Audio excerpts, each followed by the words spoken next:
We found a human face carved into a tree, and it blinked. At first, none of us said anything. The sentence hung between us like a thought the forest itself had spoken aloud. The face was at chest height on an old cedar, the bark dark and wet with lichen. It had been carved deeply, not scratched. Cheekbones hollowed, lips parted as if caught mid-breath. Moss gathered in the grooves like old bruises. The eyes were closed. Jonah reached out, then stopped. The forest seemed to inhale. The canopy above us pressed low. Branches interlaced so tightly the daylight came through in green shards. Everything smelled of rot and sap. The ground was soft, breathing under our boots. A sponge of needles and black soil that swallowed sound. Even the creek we'd followed for hours had gone quiet, as if it had chosen another way around us. "We didn't do this," Mara said, though no one had accused her. Her voice sounded wrong. Too loud, then instantly dull, as if the trees drank the echo. I leaned closer. The carving was old. Older than the trail markers, older than the rusted trap we'd passed a mile back. The cuts were smooth, patient. Whoever had made it had taken their time. Then the eyelids fluttered. Just once. Slow. Like a man waking from a long sleep. Jonah swore and staggered back. I felt it in my stomach. A cold drop, like missing a step in the dark. The forest answered with a sound I couldn't place. Wood flexing, roots shifting. A far-off groan that might have been wind if there had been any wind at all. The eyes opened. They were not carved. They were wet. We ran. Branches tore at us. The trail twisted where it hadn't before, bending away from memory. Every time I glanced back, the trees were closer together, trunks subtly angled inward, as if leaning to listen.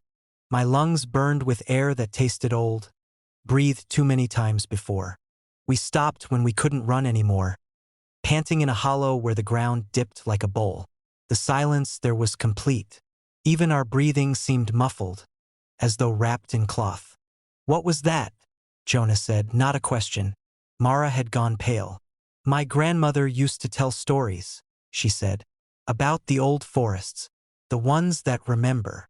I didn't like the way she said remember. She told us then, haltingly, about faces cut into trees to mark borders, not of land, but of hunger. About spirits that didn't roam but rooted, that learned the shape of people by watching them pass. The carvings weren't warnings. They were mouths. "The blinking means it's awake," she whispered. A sound drifted down into the hollow. Footsteps. Relief surged, then curdled. The steps were wrong, too even, too careful. They circled us without crushing leaves, without snapping twigs. When Jonah called out, his voice came back to us altered, layered with a second tone that lagged half a second behind, like an echo learning to speak. A figure emerged between the trees. It looked like Mara. Same jacket, same braids slipping loose over one shoulder. But her eyes were wrong, too bright, reflecting light that wasn't there. She smiled with Mara's mouth, and the smile hurt to see. "You shouldn't have run," it said in Mara's voice, threaded with wood creak and leaf rustle. "Now the paths are confused." The real Mara made a small sound beside me. The thing's head tilted, listening, and its smile widened. The ground shuddered. Roots broke the surface, pale and slick, coiling like fingers. The forest leaned closer, trunks bending, bark splitting in places to reveal the suggestion of faces beneath. Half-formed, straining outward. Jonah bolted. The thing turned, its limbs lengthening, joints bending the wrong way as it flowed after him. His scream cut off abruptly, swallowed by distance that shouldn't have existed. The forest exhaled. We ran again, but the hollow was gone, replaced by a stand of cedars so dense they formed a wall. In one trunk, freshly cut, was a face I recognized. Jonah's. His eyes were closed. His mouth was open in a soundless plea. Mara sobbed. The eyelids fluttered. I understood then. The carvings weren't made by hands. The forest did it itself, slowly, lovingly, learning us by touch and fear. The blinking wasn't waking. It was remembering. Roots wrapped my ankles. I fell hard. The breath knocked from me. The bark beneath my cheek was warm. A face pushed outward from the trunk in front of me, features smoothing as if shaped from clay. My nose, my mouth, my eyes, they opened. I felt myself being pulled, not dragged, but invited into the wood. Memories slipped away first. The trailhead, the car, the name of the town we'd left that morning. The forest took them gently, filing them down, carving them deep. As my vision darkened, I saw Mara running, the trees already bending to meet her.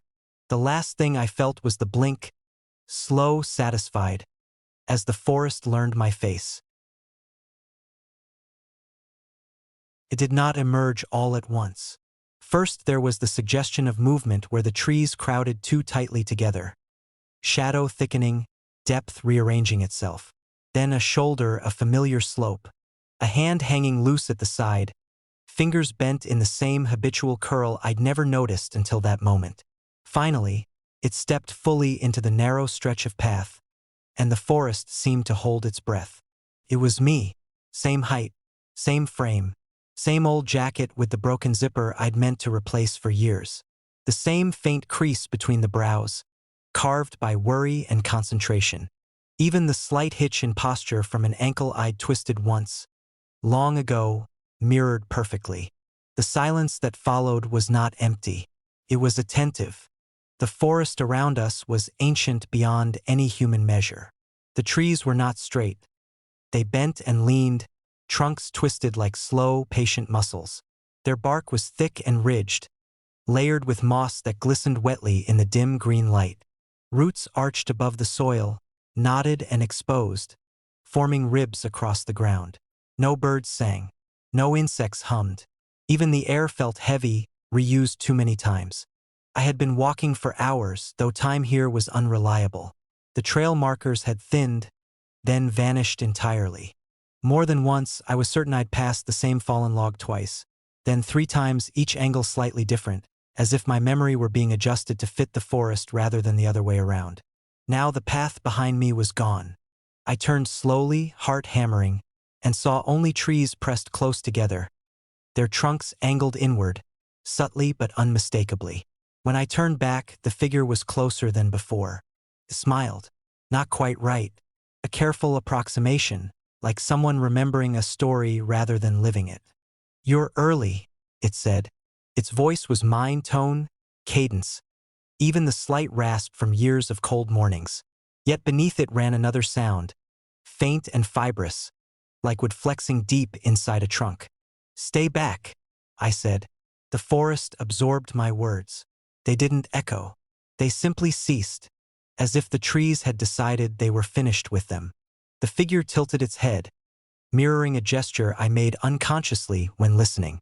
Its eyes lingered on my face with an intensity that made my skin crawl. Not recognition, but study. Behind it, the woods shifted. Branches overlapped where they hadn't moments before. Gaps closed.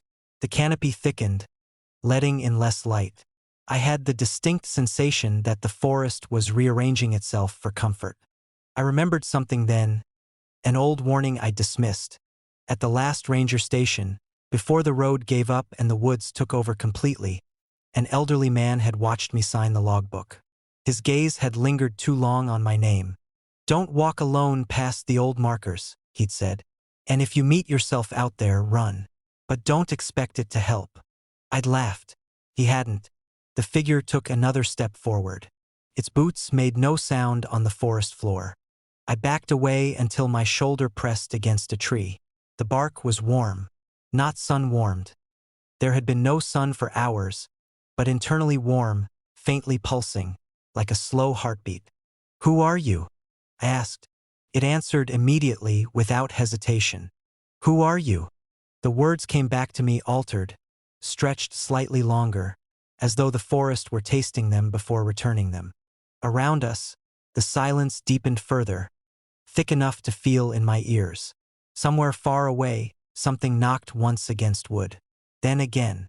Then a third time. The sound carried wrong, arriving too quickly, too close. "I know what you are," I said, though my certainty was thin as paper. The smile widened, pleased. "Then you know this forest doesn't make mistakes."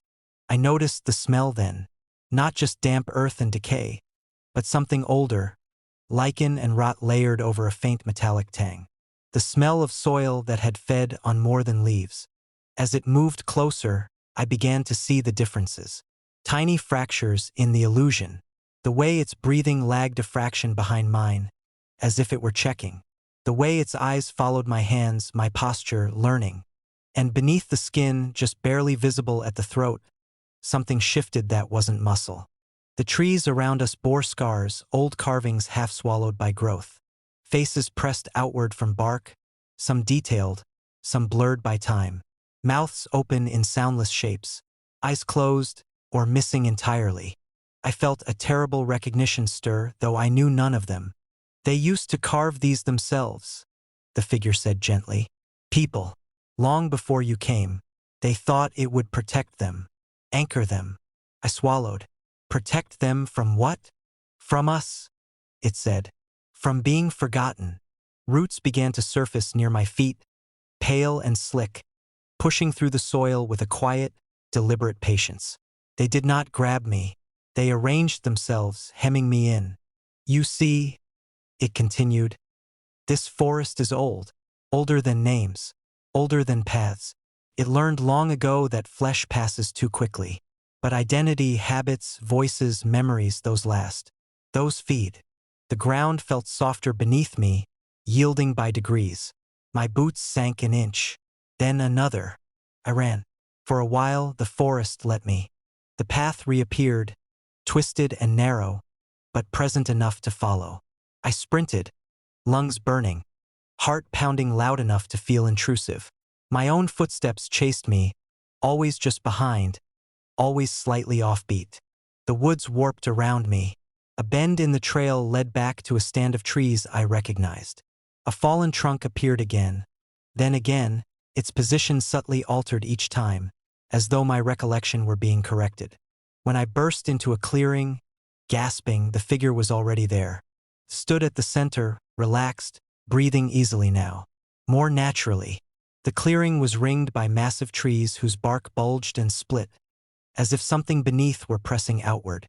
Faces, half-formed, strained toward the air. You're tired, it said kindly. That's the last thing you lose. The roots rose higher, wrapping gently around my ankles, my calves. Not restraining, guiding. People think we copy, it went on. But copying is shallow, temporary. The forest doesn't want reflections. It wants continuity. My thoughts began to slip. Simple things first. The name of the road I'd driven. The color of my childhood home. My last name hovered just out of reach. That's why you're alone, it said softly. Witnesses complicate the transition. The ground swallowed my feet, then my shins.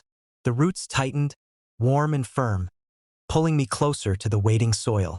The trees leaned in, every trunk attentive, expectant. The figure stepped close. I could see my own fear in its eyes, fear layered over hunger, over relief. You'll stay, it whispered, and I'll walk out. As the forest closed around me, memories peeled away like bark, stripped gently, methodically. I understood then the truth buried beneath the ranger's warning, beneath the old carvings and the shifting paths. The forest does not create doppelgangers. It cultivates successors. When the figure turned and disappeared into the rearranging woods, it did so with my gait, my voice, my name settling comfortably into place.